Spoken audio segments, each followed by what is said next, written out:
Après de longs jours d'attente mêlés d'angoisse, les candidats au bac 2022 à Bondoukou sont enfin situés sur leur sort. Dès 14 h hier lundi, chaque candidat a pu retirer sa collante. Ils étaient nombreux à difficilement contenir leur joie et pour cause, ils ont le bac en poche. Les mots me manquent, je ne sais pas quoi dire, les mots me manquent. C'est ma 4e année que je suis passé le bac. 4e année et je n'ai pas dit à mes parents. Mon papa et ma mère ne savent pas que j'ai passé le bac cette année. J'ai eu, et j'ai dit merci à Dieu pour ça aussi. Merci à ma maman qui me soutient. Je suis admis. Il y a eu 209 points. Je félicite Dieu pour le bonheur qu'il m'a accordé cette année. Ce sont au total 1992 candidats admis au bac 2022 dans la direction régionale de l'éducation nationale et de l'alphabétisation de Bondoukou, pour 6210 élèves ayant effectivement composé à cette session, soit un taux de réussite de 32,08%, une progression au regard des 27,90% obtenus l'année dernière. Un résultat qui emplit de joie les autorités éducatives de Bondoukou. Merci aux élèves qui ont pris au sérieux leurs études, leur travail et appelé les parents à redoubler davantage d'efforts dans l'encadrement de leurs enfants afin que le Bondoukou puisse avoir des résultats meilleurs chaque année. Dans la direction régionale de l'éducation nationale et de l'alphabétisation de Bondoukou, 6407 candidats avaient été enregistrés dans 13 centres, parmi lesquels Tanda, Transua, Assuefri, Confao, Tankessé et Bondoukou avec 3339 candidats.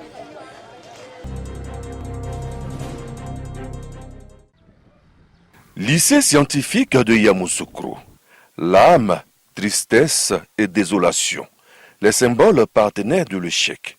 Vous l'aurez compris, ces candidats ont échoué au baccalauréat session 2022.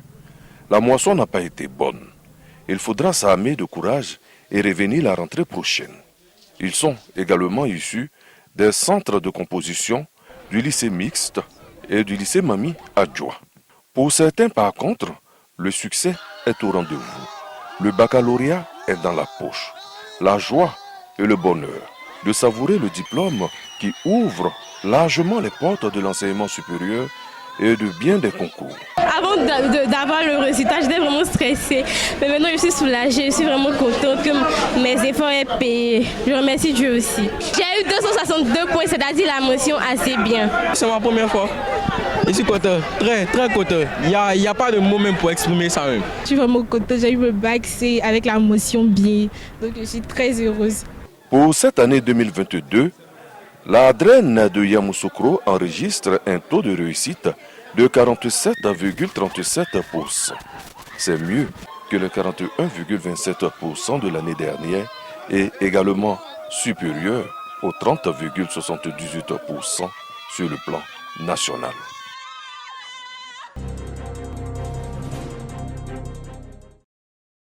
Silence, on développe. Un slogan que les femmes du département d'Adiaké, dans la région du Sud Comoé, veulent réaliser à travers la multiplication des activités génératrices de revenus.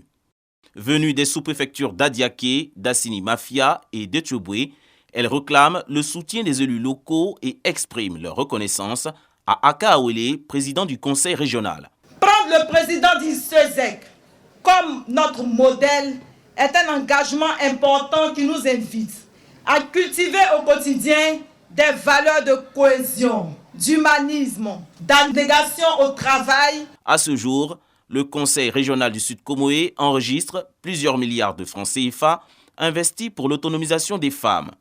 Le président Eugène Aka Awele leur a réaffirmé son appui et les invite à prôner le vivre ensemble. Merci donc de partager mes convictions pour qu'ensemble nous constituions une force sûre, capable de faire prospérer la vision de son Excellence le Président de la République, Alassane Ouattara, pour faire prospérer notre région, pour notre pays et pour les mamans que vous êtes.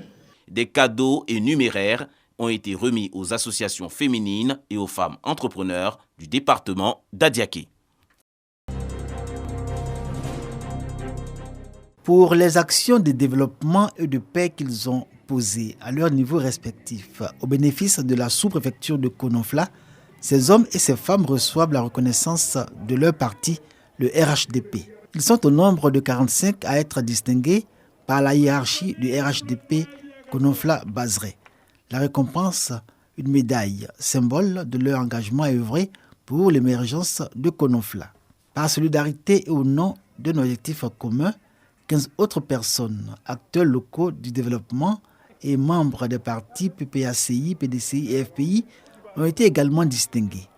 Acte que le RHDP Konofla Bazré inscrit dans une dynamique d'union pour le développement de leur sous-préfecture. Je suis PDCI RDA. Néanmoins, d'histoire de parti, les gens se battent. Non, tout ce qu'on veut, c'est le développement. C'est le développement que nous voulons. Nous sommes déjà à un certain niveau, mais nous voulons aller un peu plus loin. Le développement est un processus dynamique. Donc nous avons voulu remercier les populations qui nous soutiennent depuis le début, mais également leur rappeler que le plus important, c'est de s'entendre pour le développement, sans aucune exclusive. Quelles que soient nos différences, ce qui nous unit est plus grand que ce qui nous sépare. Konofla, chef-lieu de sous-préfecture dans le département de Saint-Froid, région de la Maraoué. Une ville cosmopolite à l'activité économique dynamique, favorisée par la densité de sa population et son riche potentiel agricole. La ville fait partie des zones de forte production de cacao et de vivriers dont se targue la région de la Maraoué. Et comme acquis en termes de développement et de progrès, l'existence d'infrastructures socio-économiques, sanitaires et éducatives, source de progrès et de bien-être de ces populations. Fort de ces bénéfices, hommage a été rendu au président de la République Alassane Ouattara. La rencontre de Konofla a aussi été l'occasion pour les populations dans leur diversité de lui exprimer encore leur reconnaissance pour la promotion d'un fils de Konofla, Bema Koulibaly, nommé au poste de directeur général du district autonome de Sassandra Maraoué. Sans animosité, ils ont choisi la voie du développement, du vivre ensemble, la cohésion, la paix. Ils ont cultivé cela parce que nous avons la même vision. Et ça, c'est l'idée du président Alassane Ouattara. Si le RHDP Bazré Konofla œuvre pour l'illustration de ce parti dans la région de la Maraoué, il se veut surtout une force de réflexion pour impulser le développement et le progrès de Konofla. Augmenter la performance des producteurs agricoles et les rendre plus compétitifs. C'est l'objectif du projet ProCiv lancé par l'Allemagne à travers la GIZ. Il s'agit d'intégrer des techniques innovantes dans la pratique des activités agricoles.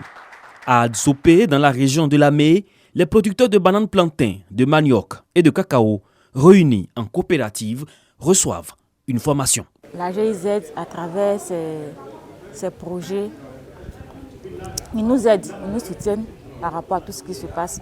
Et quand ils ont demandé à ce qu'on puisse venir pour ce lancement de ce projet-là, on a vu que c'était encore meilleur. Nous devons tout faire pour mener à bien ce projet, ce programme, afin que d'autres coopératives dans toute la Côte d'Ivoire puissent en bénéficier.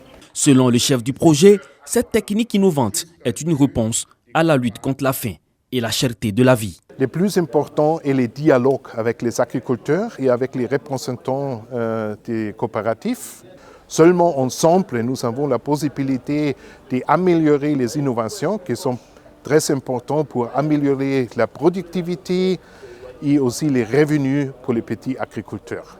En marge de cette rencontre, des coopératives agricoles ont reçu des tricycles afin de faciliter l'acheminement de leur production sur le marché. Des actions qui permettront également d'améliorer leurs conditions de vie. Les autorités préfectorales et le conseil régional de Lamé saluent cette initiative qui accompagne les actions du gouvernement.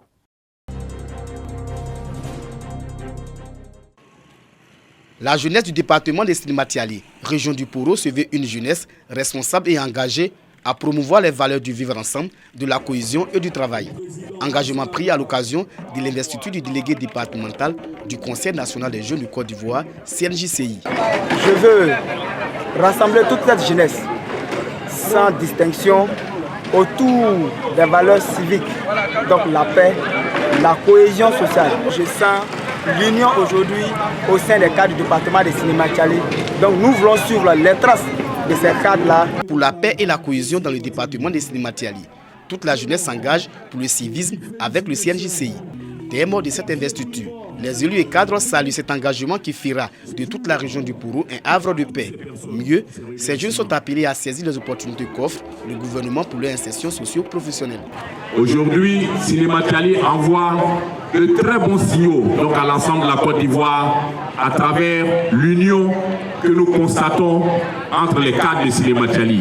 Le représentant du directeur du cabinet du président de la République, Fidel Sarasoro, fils de Silématiali, exhorte la jeunesse à être le fer de lance du renforcement de la paix et de la consolidation de la cohésion sociale. Le président de la République a mis en place des systèmes pour encadrer la jeunesse à l'emploi. Le ministre a mis à votre disposition ici la case numérique où tout le monde, tous les jeunes, vous pouvez aller vous former. Cette cérémonie d'investiture a été précédée par une séance de sensibilisation des élèves en classe d'examen pour de meilleurs résultats. La délégation départementale du CNJCI accompagne ses candidats avec des cours de renforcement.